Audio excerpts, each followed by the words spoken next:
Buenos días, a continuación vamos a dar una breve explicación del manejo del medidor de campo MSQ900 de JSU, que es una herramienta que nos sirve para hacer mediciones de canales digitales, tanto análogos. En este medidor de campo, en su parte física podemos observar, en su parte inferior, podemos observar que tiene un puerto USB. Este puerto USB se utiliza para conectar el equipo a un computador, el puerto de carga. Podemos observar que tiene una goma de protección, al igual que tiene en la parte superior. La goma de protección tiene estas pestañas que resaltan acá, que es para proteger el puerto de RF de mediciones. Realmente es un equipo bastante sencillo. Vamos a observar que trataremos de resumir lo más corto posible su manejo. Pero veremos que es uno de los equipos realmente que son más sencillos de manejar en cuanto a manejos de mediciones de señales. En su parte inferior podemos observar los botones. Cada uno de estos está el botón de power, que es el botón de encendido, el botón de exit para devolverse a la función anterior, auxiliar y shift. En este momento no tiene ningún tipo de funcionalidad, y el botón enter para ingresar a unas funciones adicionales que tiene el equipo. Tengo el botón de F1, F2 y F3, que son los botones de funciones que podemos utilizar dependiendo de la función que estemos utilizando el medidor de campo. Bien, para encenderlo, entonces debemos de mantenemos presionado el botón hasta que encienda el equipo. Cuando el equipo enciende, nos muestra siempre este primer menú principal, donde en este menú principal nos muestra las 4 mediciones que puede hacer el equipo, una quinta medición que es un autotest, y ya propiamente la barra o el menú de configuración del equipo. Para aprender a manejar este equipo es bueno tener presente que siempre las teclas F1, F2 y F3 son las teclas que van a dominar este primer renglón. Es decir, que si yo deseo ingresar a esta función, que es la función nivel, debería presionar F1. Si yo deseo ingresar a esta función, que es la función measure, F2. Y si yo deseo ingresar a la función de configuración, F3. Si deseo ingresar a una de las funciones de la parte superior, primero con las teclas de arriba y de abajo debo de bajar la función y ya puedo hacer uso de las funciones que estaban en la parte superior de la pantalla. Inicialmente vamos a explicar entonces, siempre cualquier equipo que yo vaya a utilizar, lo recomendable antes de usarlo es verificar que se encuentre bien configurado, porque si el equipo se encuentra mal configurado, puedo estar tomando una medición errónea y eso me puede hacer a mí tomar una decisión equivocada, quizás teniendo o pensando que tengo un mal nivel de señal. Entonces lo primero que se debe hacer siempre en cualquier equipo de medición es verificar si se encuentra bien configurado o no. Como lo mencionábamos anteriormente, entonces para verificar si un equipo o para configurarlo debemos de ingresar a esta función que aparece como un multímetro con una llave. Para eso entonces con las teclas de flecha debemos de bajar la función y como necesito ingresar a esta función de acá, le presiono F3.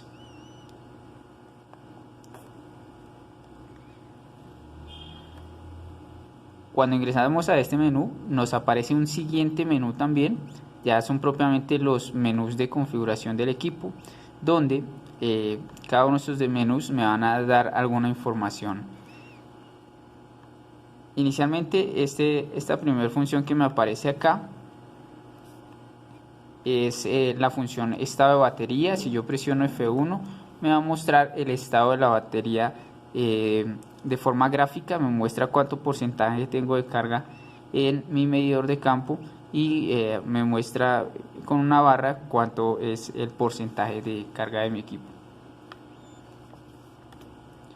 En información podemos observar que podemos ver el modelo del equipo MSQ, la versión de hardware, la versión de software y el número de serie del equipo, que es único e irrepetible. Aquí podemos observar el número de serie que tengamos en el equipo que nos asignen, y adicional nos va una información de contacto con el proveedor del equipo.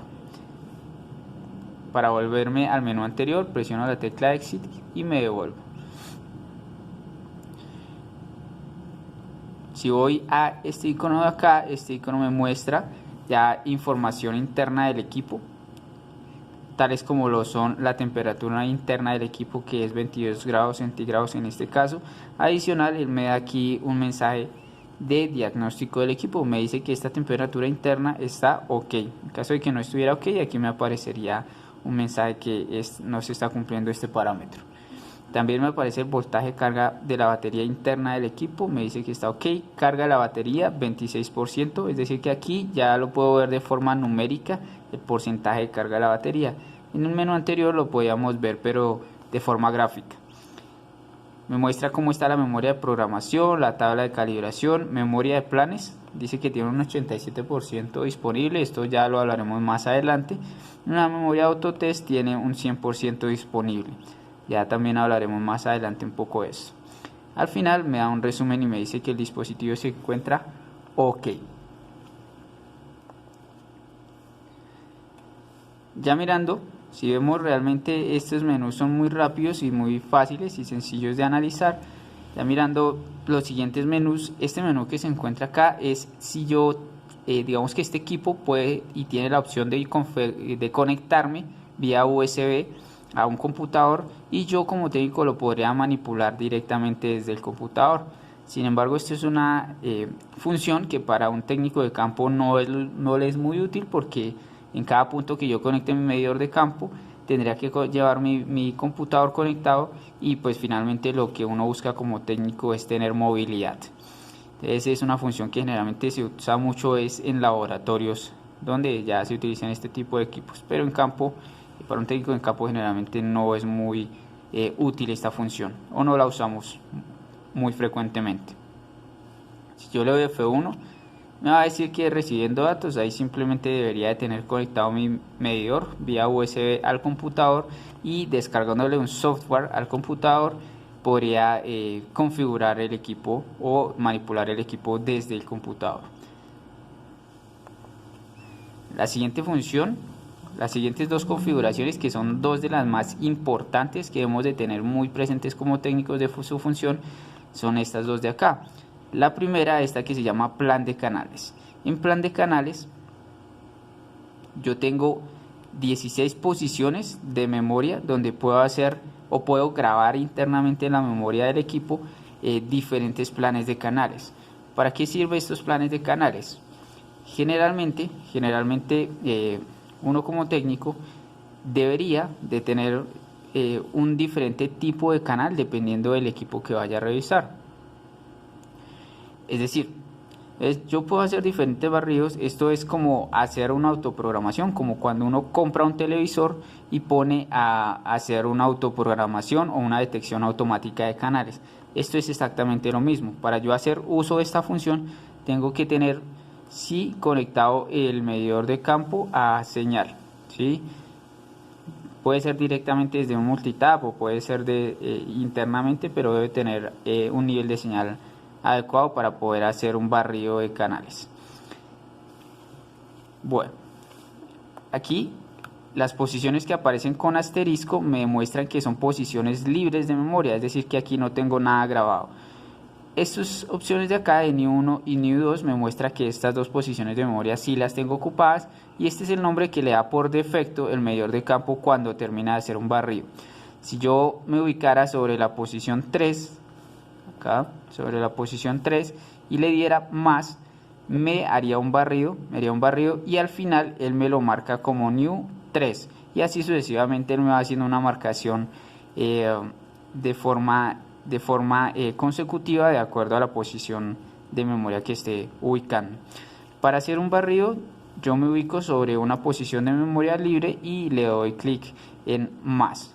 Cuando le doy más, mi medidor de campo empieza a hacer una búsqueda de canales donde él empieza a identificar cuántos canales hay en el cable que yo tengo conectado, cuántos canales hay análogos, y acá por ejemplo me muestra, cuando me aparece búsqueda QAM, me muestra que está en este momento buscando portadoras digitales. Este es un proceso que consume alta batería y que adicional se demora promedio unos 5 o 10 minutos, por eso es importante tenerlo conectado al equipo a un nivel de señal adecuado.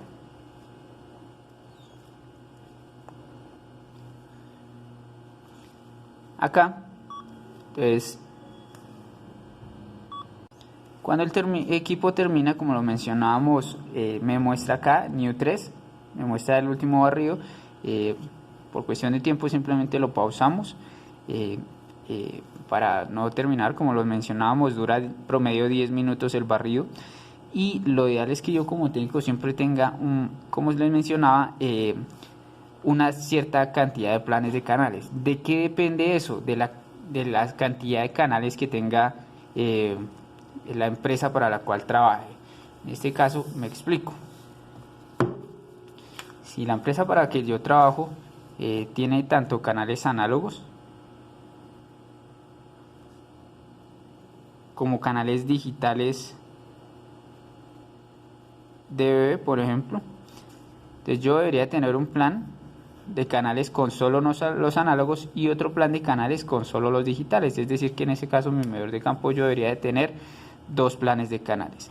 Si adicional en mi empresa quizás tienen servicio de internet, o sea, tienen canales DOCSIS, pues debería tener un tercer plan de canales digitales, en este caso solo los DOCSIS, y así sucesivamente. Si mi empresa tiene canales también de estándar ATSC, en ese caso tendría 4 planes de canales, ¿sí? Depende de la cantidad y el tipo de canales que tenga la red que yo esté midiendo. Por ejemplo, acá lo ideal sería tener 4 planes de canales diferentes, o sea, yo debería hacer 4 barridos en mi medidor de campo, y en cada barrido simplemente dejaría un plan de canales con cada uno de estos canales. Los demás canales los eliminaría. Esto se hace con qué fin? Con el fin de poder ya directamente en el equipo, vamos a mirarlo más adelante, pero yo puedo en el equipo seleccionar cuáles canales puedo yo medir. Entonces esto lo hace muy fácil porque ocasionalmente cuando uno está en campo es muy difícil. Por ejemplo, si nosotros estamos utilizando desde el canal 2 hasta el canal 157, es muy difícil, por ejemplo, recordar para uno como técnico en campo, por ejemplo, si los canales, un ejemplo, van del 2 al 30, van los análogos, y si del 30 al 50 van los canales DVB, por ejemplo, y si del 50 al 70 van los canales DOCSIS, se hace muy difícil en ocasiones sabernos esto de memoria, o inclusive en algunos casos están mezclados los canales. De esta forma, entonces, cuando yo voy a medir, por ejemplo, un canal DOCSIS, se me hace difícil acordarme y puedo incurrir en el error de medir un canal, por ejemplo, de 40. Cuando si estoy midiendo un canal DOCSIS, lo lógico sería medir, en el ejemplo, un canal que esté entre este número de canales. La ventaja de hacer los barridos es que con ellos yo puedo simplemente dejar los canales que quiera. Es decir, cuando yo haga el barrido de los análogos, cuando yo haga todo el barrido, lo que hago es que mi medidor de campo reconoce todos los canales, todo el formato de canales, pero yo al final lo que hago es eliminar todos los canales y simplemente dejo los que quiero dejar en el plan, por ejemplo, los análogos. Después tendré que hacer otro barrido donde mi medidor de campo me va a reconocer todos los canales, pero yo solo dejaría los DVB. Después haré lo mismo con los canales DOCSIS, hago nuevamente un barrido y solo dejo los canales DOCSIS, y así sucesivamente. Eso es lo que generalmente me permite a mí, por ejemplo, hacer tener como técnico muy bien organizado mi medidor de campo. Hace que mis mediciones sean un poco más precisas y un poco más confiables, y adicional eso me hace ser mucho más rápido a la hora de un mantenimiento, por ejemplo. Entonces lo ideal sería tener un plan de canales de acuerdo a la cantidad de tipo de canales que yo tenga en campo. Lo ideal, como mencionábamos, por ejemplo aquí en el ejemplo, serían mínimo 4 planes de canales, y adicional yo debería tener un quinto. En ese quinto yo tendría todos los canales, es decir, que no borraría ninguno, y inclusive yo podría dejar un sexto plan de canales donde solo dejo los canales piloto. que los canales pilotos son los canales guía de una red. Cuando yo voy a hacer una instalación o un mantenimiento, generalmente yo no voy a medir todos los canales del 1 al 157, por ejemplo, o el 2, perdón, al 157, sino generalmente cada empresa tiene unos canales ya predeterminados para poder medir y sacar un diagnóstico si mi señal está bien o si mi señal está mal. ¿Cómo hago yo esto de eliminar canales? Entonces yo, por ejemplo, me ubico sobre el plan de canales que quiero eliminar, o donde quiero eliminar canales, por ejemplo el NIO 1, y ahí le doy F1. Cuando le doy F1 es editar, y ya estoy dentro del plan de canales del NIO 1, como lo veíamos. Esta primera columna que está acá simplemente es un número consecutivo que se le da a cada canal que recibe el medidor de campo. Este sí es el número del canal, canal 2, canal 3, canal 4, 5 y así sucesivamente. Es decir que acá, por ejemplo, si yo quisiera eliminar el canal 3, me debería de ubicar acá, canal 3. Y si quizás, por ejemplo, ese canal es un canal que no estoy utilizando en mi red, o si yo simplemente quisiera dejar los análogos en este plan de canales, y suponiendo que el 3 no es análogo, entonces yo le doy F3 menos F3, me aparece un mensaje de eliminar. Si deseo eliminar este punto, confirmo que sí, y vemos que ya no me aparece el canal 3, y así sucesivamente dependiendo de los canales que yo desee eliminar. Por ejemplo, como decíamos acá, lo ideal es tener un plan de canales piloto donde simplemente tenga los canales guía. Entonces, un ejemplo, que yo tenga los canales 2, 70, 115 y el 157 de canales guía. Es decir, que todos los que estén intermedio entre estos números, yo eliminaría todos esos canales. Entonces aquí tendría que ir eliminando canal por canal. En mi medidor de campo, el 5 también lo eliminaría, y así sucesivamente iría eliminando todos los canales excepto estos que está acá. Al final, cuando yo termine de editar ese plan de canales, lo que hago es darle exit. Me aparece un mensaje que si deseo guardar los cambios, y le doy clic, y el medidor de campo ya en el plan de canales que yo estaba editando ya me va a guardar los cambios, donde solo me va a dejar los canales que yo haya dejado y que no haya eliminado. La ventaja de esto es que cuando yo vaya a hacer mediciones, mi medidor de campo va a dar saltos directamente entre estos canales, y no tendría que pasar del 2 hasta el canal 70, pasar por todos estos canales para llegar al 70, de igual forma pasar por todos estos canales para llegar al 115, sino que él va a dar directamente saltos sobre estos canales. Esto es un ahorro bien significativo en tiempo en campo cuando uno tiene configurado así el medidor de campo. Y de igual forma pasa acá. Si yo dejo un plan de canales con solo los ATSC, es ya yo selecciono acá. Si yo, por ejemplo, dejé los ATSC en la posición de memoria número 5, más adelante miraremos cómo uno selecciona el plan de canales de acuerdo a lo que vaya a medir, y con eso uno lo que hace es seleccionar.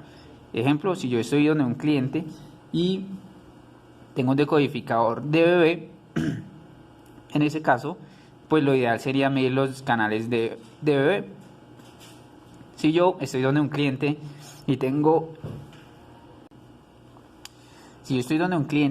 por ejemplo, un cable modem, y debo revisar si ese cable modem está funcionando bien o mal, pues lo ideal sería medir los canales DOCSIS. Entonces en ese momento yo solo seleccionaría el plan DOCSIS, y así sucesivamente dependiendo de la falla que yo tenga en campo, o dependiendo del diagnóstico que quiera hacer. Como lo mencionábamos también, lo ideal es al final tener un plan de canales donde yo tenga todos los canales. ¿Sí? Ya miraremos más adelante el por qué. Bueno, acá como lo mencionamos, si yo quiero, por ejemplo, eliminar este plan de canales, le doy clic en F2 y me aparece un mensaje si deseo eliminar este plan de canales. Si lo quisiera eliminar, F1 para confirmar, F3 para cancelar, y ahí lo eliminaría. Ya directamente, si yo quiero entrar a editar un plan de canales, le puedo dar, como lo mirábamos, F1 para editar, y adicional yo puedo entrar acá y mirar, puedo ubicarme sobre un canal que yo quiera analizar o que quiera editar, le doy F1 y me aparece el número del canal, me aparece el tipo de canal, si es analógico o digital. Esto lo reconoce el medidor de campo. Al hacer un barrido, él reconoce si el canal es análogo o digital. Adicional, él reconoce qué tipo de frecuencia tiene, qué frecuencia de ruido y alguna información adicional que no es recomendable configurar, ¿sí? Simplemente esto es para entrar a verificar, pero no es recomendable editar este tipo de valores, porque por eso se hace un autobarrido para que el medidor de campo lo reconozca de forma automática. Al final le doy guardar todos los cambios, ¿sí? Recordemos que lo ideal aquí es tener un plan de canales dependiendo de la cantidad de los tipos de canales que yo tenga en mi red. Eso en cuanto a planes de canales. Esto es uno, como lo mencionamos, de lo más importante que debemos de tener en cuenta cuando vayamos a configurar el medidor de campo. Uno generalmente mira los medidores en campo de los técnicos y ellos generalmente solo tienen un plan de canales, donde en ese plan de canales tienen todos los canales reunidos. No está mal, pero no está mal, pero de igual forma se puede observar que muchas veces cuando uno como técnico tiene una falla en campo, no va a revisar directamente el canal que es, sino que podemos estar tomando mediciones erróneas. Entonces, de ahí que lo importante sea tener bien claro cuáles canales son DBB, cuáles son DOCSIS, cuáles son ATSC, dependiendo de mi parrilla de canales o de la información de la parrilla de canales que previamente yo la debería tener pues clara, o ya directamente una persona con el conocimiento de cómo está distribuida la red me debería dejar esta información para yo poder configurar mi medidor de campo. La siguiente opción de configuración es esta que observamos acá, que es configuración de unidad. Aquí podemos observar que la primera opción que me aparece es planes de canales. Acá es donde yo selecciono justamente qué plan de canales quiero utilizar. Si quiero utilizar los canales análogos, o sea, si voy a medir los canales análogos o si voy a medir canales digitales. Es decir, que aquí es donde yo selecciono el plan de canales que yo quiero utilizar, lo que acabamos de mencionar. Por ejemplo, supongamos que en el NIU 1 yo tengo los canales piloto, ¿sí? Es decir, que solo los canales que generalmente se utilizan para hacer mediciones, digamos que una medición estándar para saber si se puede hacer o no se puede hacer una instalación, como un diagnóstico muy rápido. Entonces aquí, por ejemplo, estoy observando que estoy haciendo medición o estoy haciendo uso de los canales piloto. ¿Dónde yo puedo observar eso? En el medidor de campo. Cuando yo voy a hacer una medición acá, aquí mi medidor de campo me muestra que estoy haciendo uso del plan de canales NIU 1, que sería el de los pilotos, ¿sí? Esta opción que está acá no la puedo modificar. Para poderla modificar, la modifico en la opción donde estábamos anteriormente. Acá, entonces yo selecciono el plan de canales que quiero utilizar dependiendo de la medición que quiera hacer. Si yo, por ejemplo, en el NIU 2 tengo solo los canales DBB y estoy en un cliente y el cliente solo tiene tecnología DBB, o sea, solo tiene codificadores DBB, pues lo ideal sería tener este plan de canales cargado. Si yo voy a hacer una medición de internet, tener el plan de canales DOCSIS y así sucesivamente dependiendo de cuál es el diagnóstico que quiera hacer en campo. Aquí es donde yo selecciono el plan de canales.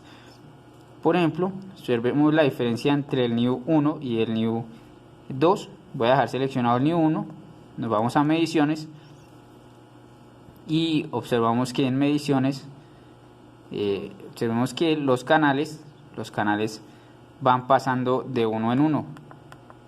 Es decir que, por ejemplo, este plan de canales en este momento en el medidor de campo tiene todos los canales de la red, lo cual habíamos mencionado que es bueno tener un plan de canales con todos los canales, pero también es bueno tener uno donde tenga diferenciado. Entonces verifiquemos, vamos a configurar el plan de canales NIU 2 y acá podemos observar que por cada clic él me da unos saltos directamente y me da unos saltos sobre unos canales piloto ya preconfigurados. Esta es la ventaja de cuando yo tengo bien configurado mi medidor de campo con los canales piloto, por ejemplo. La ventaja aquí es que él puede verificar y puede dar saltos, o yo como técnico puedo dar saltos directamente entre los canales, y eso me ahorra tiempo. Entonces acá yo puedo ir dando saltos entre canales y me ahorra bastante tiempo. No tengo que pasar, por ejemplo, del 2 al 70, no tengo que pasar por los canales que están intermedios. Ahí es donde uno le ve el gran uso a este tipo de configuración del medidor de campo. Es una configuración que toma un tiempo hacerla en el equipo, pero que a la larga es un ahorro bastante significativo en campo en tiempo. Continuando acá con la configuración, la siguiente opción que me aparece es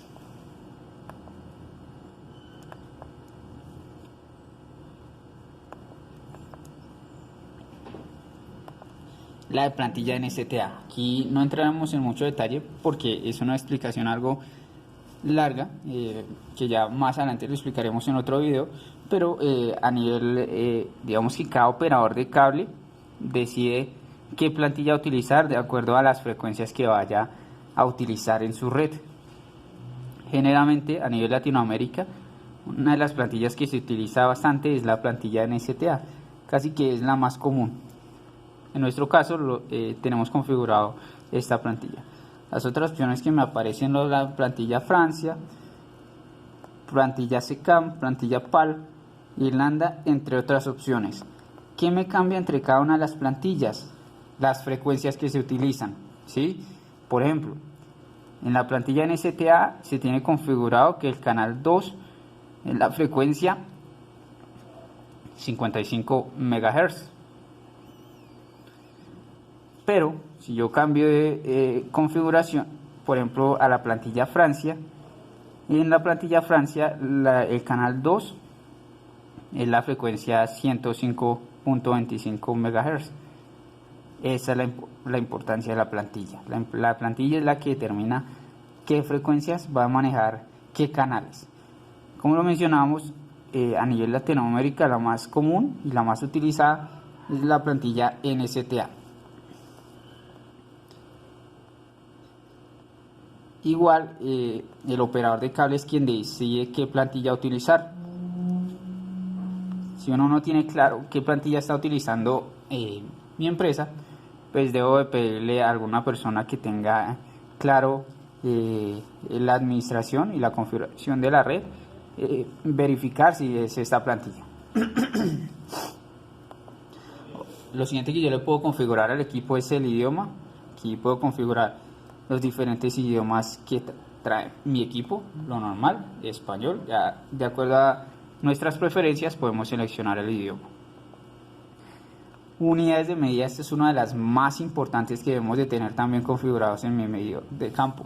Generalmente cuando son medidas de cable se utiliza mucho, en todas las empresas de cable se utiliza esta unidad de medida que son decibeles milivoltio.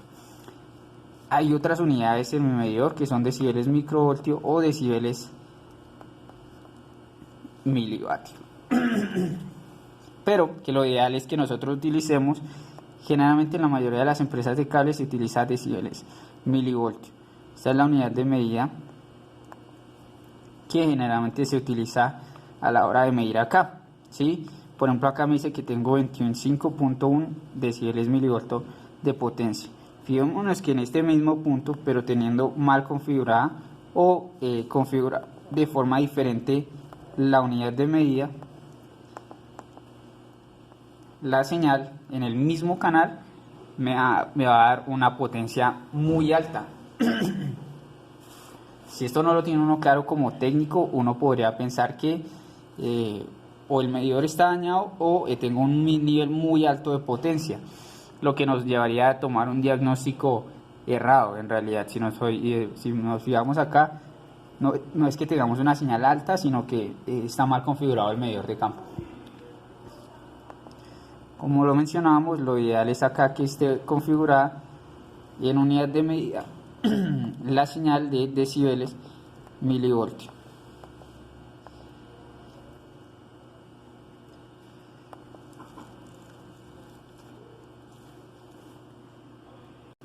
Otra configuración que le puedo hacer al medidor de campo es la medición de MER y VER, que es cómo quiero medir la señal, la calidad de la señal. En la mayoría de las empresas se hace la medición a través de la calidad de la señal con el MER.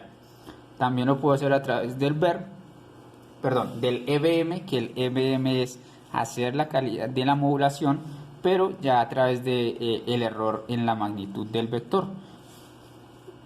Esto lleva algunas explicaciones que son un poco más profundas y que nos tomaría bastante tiempo, que por ahora no haremos la aclaración, que más adelante en otro video explicaremos ya conceptos directamente de este tipo de temas tan técnicos, ¿sí? Pero así a grandes rasgos, medir el MER, yo puedo medir la calidad de un canal de dos formas.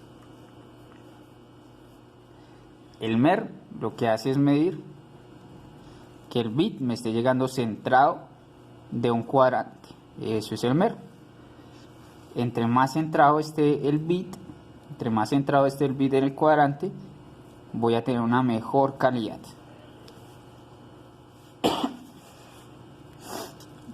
El EBM